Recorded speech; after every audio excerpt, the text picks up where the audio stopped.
चळवळीतून घडलेले चौफेर नेतृत्व, ऊसतोड कामगारांच्या वेदनेला आवाज देणारा नेता गोपीनाथजी मुंडे.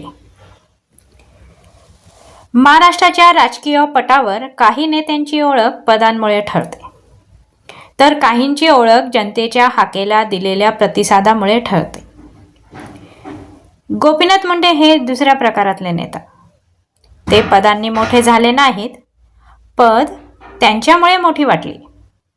मराठवाड्याच्या मातीतील दुष्काळ, स्थलांतरित कुटुंबाच्या असमान संधी, ओबीसी समाजाचे प्रतिनिधित्व आणि ऊसतोड कामगारांच्या हातावरील फोड या सर्वांचे निदर्शन राजकारणाच्या मुख्य पटावर आणण्याचं काम त्यांनी केलंय.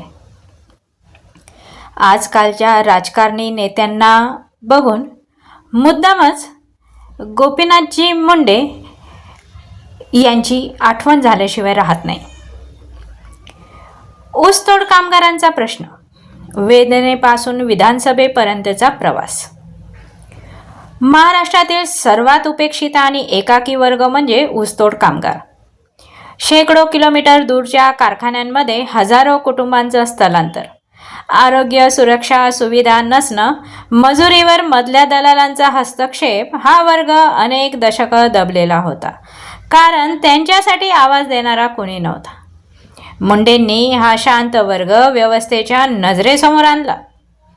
ऊसतोड करारातील अन्याय, वाहतुकीतील मृत्यू अपघात, मजुरीतील विसंगती, स्थलांतरित मुलांच्या शिक्षणाचा अभाव हे प्रश्न केवळ स्थानिक सभांपुरते राहू नयेत, ते विधानसभेपर्यंत आणि मंत्रालयापर्यंत पोहोचावेत ही त्यांची राजकीय जबाबदारी होती आणि ती त्यांनी प्रामाणिकपणे पार पाडली.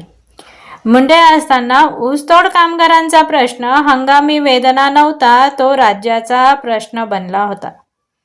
बहुजन राजकारणाला केंद्रस्थानी आणणारा नेता. मंडल आयोगाच्या काळातील त्यांची भूमिका महाराष्ट्रातील बहुजन समाजासाठी निर्णायक ठरली. आरक्षण हा सामाजिक न्यायाचा उपक्रम आहे, योग्यतेचा शत्रू नाही, हा संदेश त्यांनी स्पष्ट रुजवला.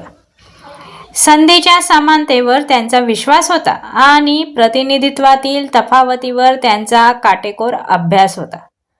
मुंडेंचा राजकीय संघर्ष हा वर्ग, जमीन आणि संधी या तीन अक्षांभोवती सतत फिरत राहिला. चौफेर नेतृत्व, चारही दिशातील प्रभाव. मुंडेंचं नेतृत्व चौफेर होतं असं का म्हटलं जातं? कारण ते एकाच वेळी चार स्तरांवर प्रभाव टाकत होते. पहिला प्रभाव जनतेच्या दिशेने. शेतकरी, ऊसतोड मजूर, स्थलांतरित कुटुंब, ओबीसी युवक या सर्वांना त्यांच्या नेतृत्वात आपलेपणाचा आधार मिळत असे. दुसरा प्रभाव संघटनेच्या दिशेने. बीजेपीच्या राज्य राष्ट्रीय संघटनांमध्ये त्यांनी असंख्य तरुणांना पुढे आणलं. ओबीसी नेतृत्वाला स्थान मिळवून देणं हे त्यांचं दीर्घकालीन योगदान. तिसरा प्रभाव विरोधी पक्षाची दिशा. विधानसभेतून त्यांनी सत्तेला ताळ्यावर ठेवलं. भ्रष्टाचाराविरोधातले त्यांचे प्रश्न आजही उदाहरण म्हणून दिले जातात. चौथा प्रभाव आहे राष्ट्रीय दिशेने. केंद्रीय मंत्री म्हणून त्यांनी ग्रामीण विकास, पंचायत राज आणि रोजगार हमी यांना स्पष्ट दिशा दिली. चारही स्तरांवर त्यांनी वजन निर्माण केलं. हेच खऱ्या अर्थानं चौफेर नेतृत्वाचं मूळ आहे. राजकारणातली दुर्मिळ गोष्ट, सत्ता नसतानाही प्रभाव. मुंडेंसारख्या नेत्यांचे महत्त्व हे त्यांच्या पदावरून नव्हे तर प्रभावावरून दिसतं. विरोधी पक्षात असतानाही त्यांचा आवाज सत्तेपेक्षा मोठा का वाटत होता? कारण ते प्रश्न उपस्थित करत नव्हते, ते प्रश्न उचलत होते. राजकारणी आणि कार्यकर्त्यांच्या पुढच्या पिढ्यांसाठी ही मोठी शिकवण आहे. आजची वास्तवता आणि अनुपस्थितीची पोकळी. आज ऊसतोड कामगारांचा प्रश्न पुन्हा चर्चेत येतो, पण त्यामागे मुंडेसारखी जिद्द, आक्रमकपणा आणि सातत्याची उणीव जाणवते. शेतकऱ्यांच्या उपजीविकेचे प्रश्न असोत किंवा स्थलांतरित कुटुंबाच्या असमान संधी, या प्रश्नांना मुंडे असते तर राजकारणात वेगळे महत्त्व मिळाले असते. ही भावना ग्रामीण भागात आजही ठाम आहे. संघर्षातून उभे राहिलेलं नेतृत्व आजही दिशादर्शक. गोपीनाथ मुंडे हे पदांच्या उंचीवरून नव्हे तर जनतेच्या वेदनेतून उभं राहिलेलं नेतृत्व होतं.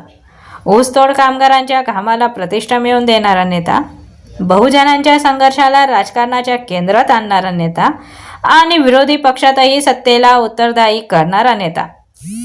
त्यांच्या अनुपस्थित महाराष्ट्राच्या ग्रामीण राजकारणात एक पोकळी आजही जाणवते. मुंडेंची नेतृत्व शैली सांगून जाते, चळवळी नेतृत्व घडवतात आणि नेतृत्व समाजाला दिशा देतं. आज आपण मुंडे साहेबांविषयी बोलत आहोत.